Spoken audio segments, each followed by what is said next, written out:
The U.S. top-secret SR-72 hypersonic spy plane becoming stealth bomber. Hypersonic SR-72 capable of flying more than 5 times the speed of sound. China, Russia and the United States have all vigorously pursuing hypersonic weapons programs. While long-range ballistic missiles could already attain hypersonic speeds, they travel in predictable arcs and can be detected well in advance. Furthermore, an increasing number of air defense systems may be at least partially capable of intercepting ballistic missiles. However, back in 2013 Lockheed executive Robert Weiss caused a stir when he told Aviation Week the aerospace titan was well into developing a hypersonic aircraft, and invoked the legendary SR-71 Blackbird spy plane by dubbing it the SR-72. No manned aircraft in operational service has matched the remarkable long-distance Mach 3 cruises of the Blackbird. A hypersonic SR-72 would almost certainly be an unmanned aerial vehicle, UAV in other words, a drone normally receiving a Q designation.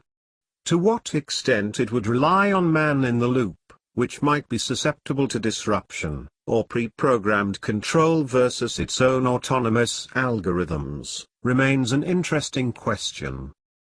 Furthermore, while an SR-72 would have an intelligence, surveillance and reconnaissance (ISR) role, it would also surely be intended to strike targets with little advancing warning. In other words, it would be a bomber. Traveling around 4,000 miles per hour, a hypersonic bomber could theoretically depart from a base in the continental US to hit targets across the Pacific or Atlantic in just 90 minutes. Unlike the various hypersonic missiles under development, it could not then return to base and load up for further sorties.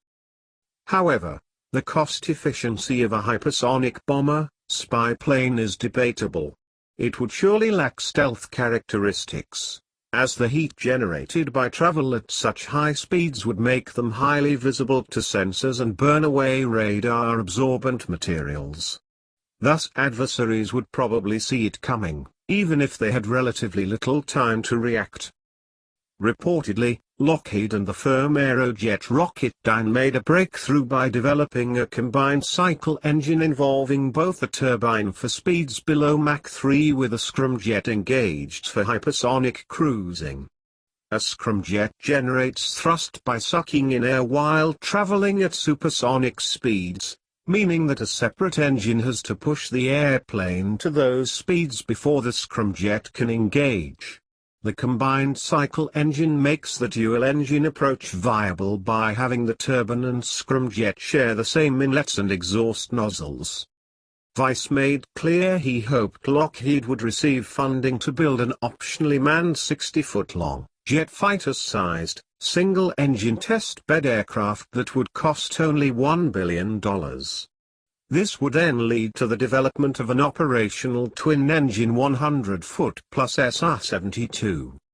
While the U.S. Air Force is interested in deploying hypersonic aircraft in the long term, it already knows what it wants in the near future: lots of F-35 stealth fighters and forthcoming B-21 Raiders flying wing stealth bombers.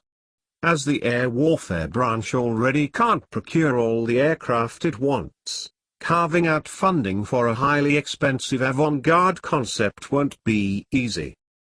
The Blackbird was retired and not replaced because its ISR capabilities had become niche due to improving spy satellites and because of slow but stealthy long-endurance drones like the RQ-170. Sure, Blackbirds could rapidly penetrate defended airspace, but a stealth drone could do that more slowly but also more discreetly, and sustainably orbit an area of interest, delivering real-time video feeds for hours.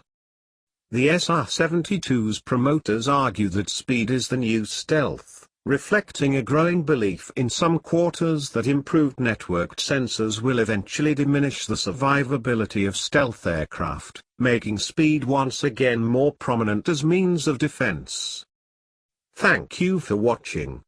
Please like, share, comment, and subscribe.